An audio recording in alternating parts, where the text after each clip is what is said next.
crisis that has happened and is happening now. All the hurt in field causes.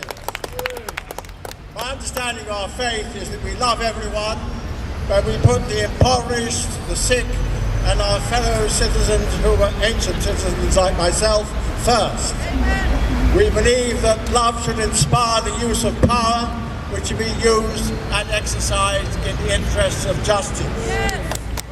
The British Parliament lost sight of those principles when it deregulated lending while copying the government of the United States in the 1980s. The next governments after that in both nations allowed the City of London and Wall Street recklessly to exploit that lack of regulation and to allow the lawyers and the landlords to profit from the consequent rise in the price of rents and land. Yes. So housing benefit rose to 22 billion.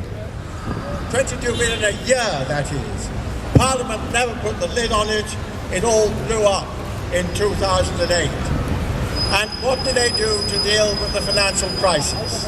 Our present government is taking 18 billion out of the welfare paid to the poorest citizens and capping housing benefits. They've not hit the landlords in any direct way who profited from that 22 billion in 2010 and many more billions years and years before that. Parliament is hitting the poorest hard.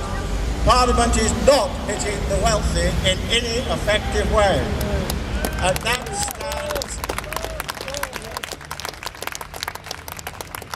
stands on its head the Christian principle of love inspiring power and justice, which puts the poorest citizens first. So, dear Bishop and dear Dean, the inconvenience of a few tents on your doorstep is nothing when compared to the anguish of several million tenants threatened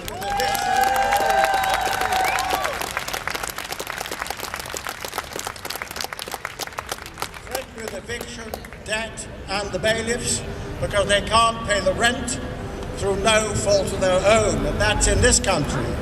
What about the increasing poverty of many millions in many parts of the world because of the reckless, uncontrolled, and disorderly behaviour of the City of London and Wall Street?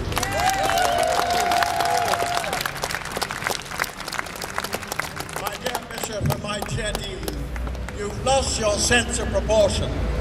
Our peaceful but determined outrage should have your support without threatening the use of coercive or punitive powers of the state. I just want to say a bit more about, if I may, about the Corporation City of London. I don't know, it has the legal power to set legal proceedings in motion, but it has, in my belief, no democratic or moral authority to do that at all. The city is effectively a state within a state. Its prime objective is to promote the city as the world's leading international financial and business sector. Its members are all businessmen, as John McDonnell was telling you, who have to be resident in the UK, Europe or the Commonwealth. They are freemen of the City of London, and by the way, they don't live in the city. They go home at night, like the 10 people here, one or two of them. While they're complaining, I really don't know. I'm going to end by saying a prayer, which is, we are, after all, a faith group, so here it comes. It's a prayer that was said in 1986 when all the faiths joined together to pray for peace.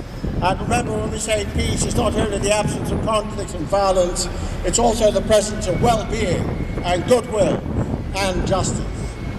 Heavenly Father, in your word, you've given us a vision of that holy city to which the nations of the world bring their glory. Behold and visit, we pray, the cities of the earth. Renew the ties of mutual regard that form our civic life. Send us honest and able leaders. Enable us to eliminate poverty, prejudice, and oppression, that peace may prevail with righteousness and justice with order, and that men and women from different cultures and with differing talents may find in one another the fulfillment of their humanity. Amen.